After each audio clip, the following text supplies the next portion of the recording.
Hello!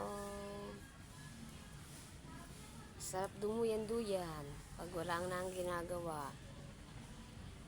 Nakahiga-higa-higa ka na lang sa duyan.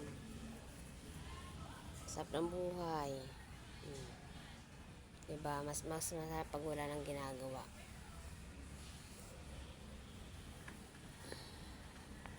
Ganto ako dito. Pag wala nang magawa, nakaduyan na lang ako.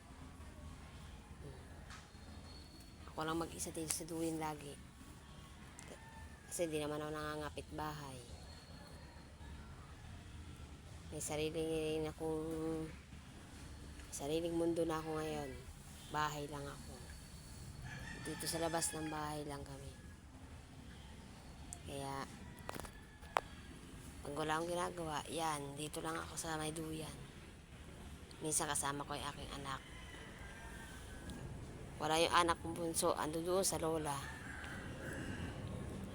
Kaya ako na lang po dito ngayon. Mag-isa lang ako dito.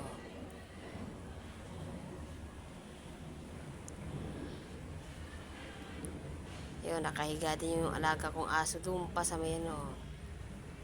So siya, nakakulambo pa siya. Oh.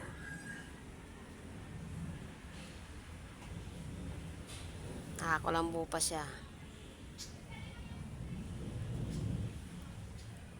Ako nandito, nakaduyan. Nakaduyan-duyan lang ako.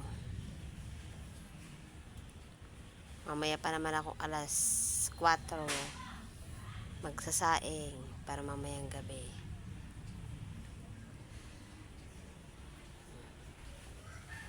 Shout out po sa inyong lahat, guys. Paki-like and share na lang po ang aking vlog. Siyempre na, ganito ang boses ko ngayon. Malat pa ang boses ko. Namamalat pa rin pa ang boses ko, guys. Kinakagat na ako ng lamok.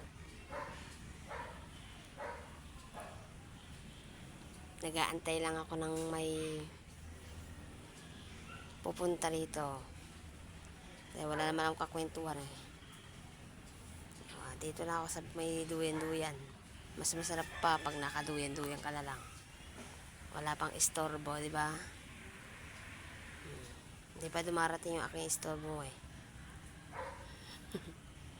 Yung makulit ko, wala pa. Mamaya pa yung alas 5 uwi. Ang sakit magagat ng mga lamok na ito ah.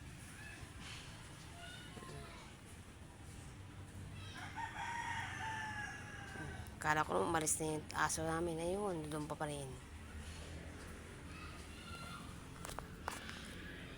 Ang sarap ng buhay. Paduyan-duyan na lang.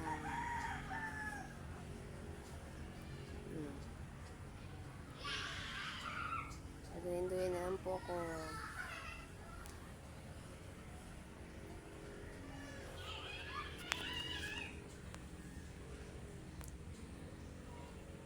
Ganito talaga pagka tapos na, pagod ka na, tumambay ka na sa duyan, natulog ka na sa duyan, no.